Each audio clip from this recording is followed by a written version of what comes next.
My complicated relationship with Instagram and why I have to be on it anyway.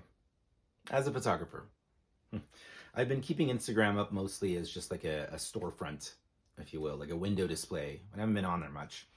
I don't find scrolling on social media to be healthy for my own mental health. I don't feel good. I can feel my body get more stressed out when I'm on there. So I typically avoid it, but I had these three kind of like bullet points to hit about Instagram, why I've been avoiding it, why I'm coming back to it, my relationship with it. Um, the first thing is, as a photographer, people overwhelmingly will ask for your Instagram before your website. And I imagine the reason for that is that going to a website entails like having to figure out how to navigate a new layout. Whereas with Instagram, you know exactly what to expect. It's already, that work is already done for you. You're already used to that interface.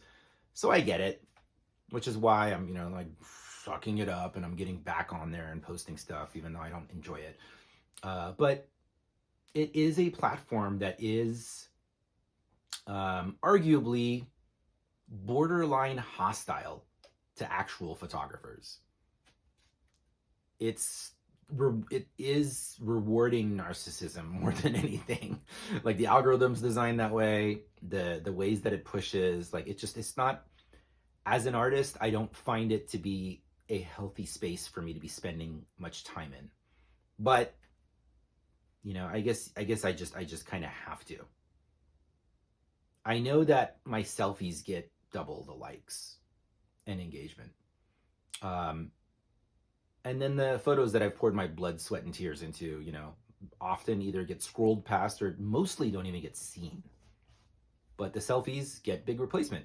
And if you are a borderline attractive person and you're just like posting a half naked photo with like some inspirational quote and thinking that people are liking the inspirational quote, um, there's quite a bit of that.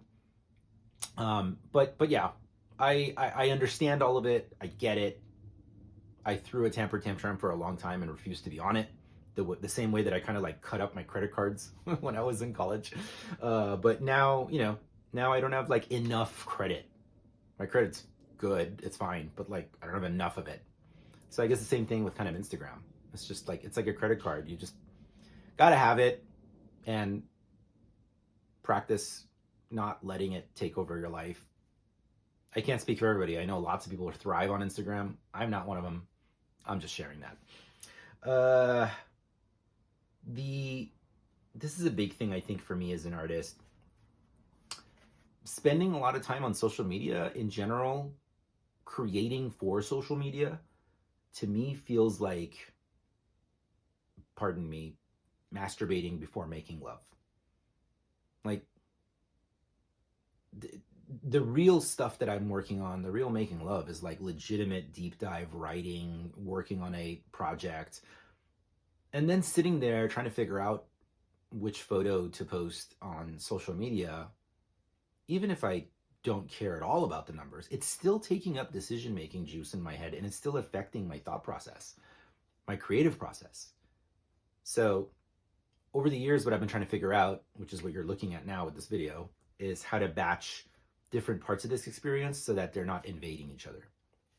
And that's why I'm starting to sort of like shift more into these periods of basically producer mode, where I'm communicating with you, my community, getting the stuff out there, and then shifting deeper into introverted artist mode and trying to shut all the noise out so that I can really focus on the signal and create at my highest level and create work that I'm really deeply satisfied by, which is hard to do when you're on social media all the time.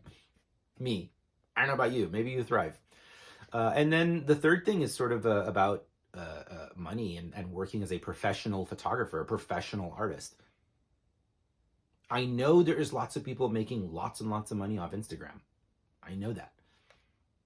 I've never booked a legitimate full rate gig through social media. People often will message me and stuff, but there's never been any real follow through. It feels very low intention from my perspective.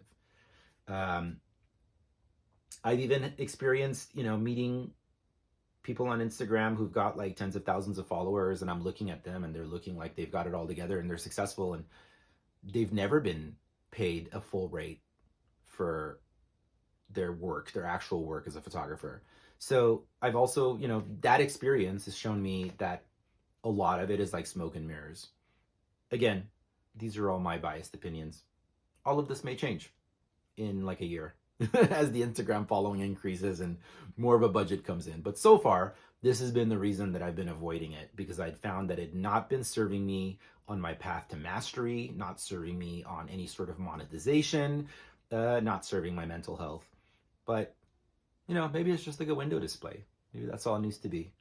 But I have shifted over some of my thought processes and working through getting more of my work out there and connecting with you, my folks, my friends. And I appreciate and I respect that for a lot of people, it's just easier to get on Instagram to keep all their stuff in the same space and look, know where to look on the feed. I get it. And I want to try to address that and connect with my community and my supporters who do prefer that level. So that's why I've been off of it. That's why I'm getting back on it. That's why my relationship's been complicated. Follow me at Mr. Arash. It's MRARASH, or at Burner Podcast. That's one word all spelled out. No dashes. Yay.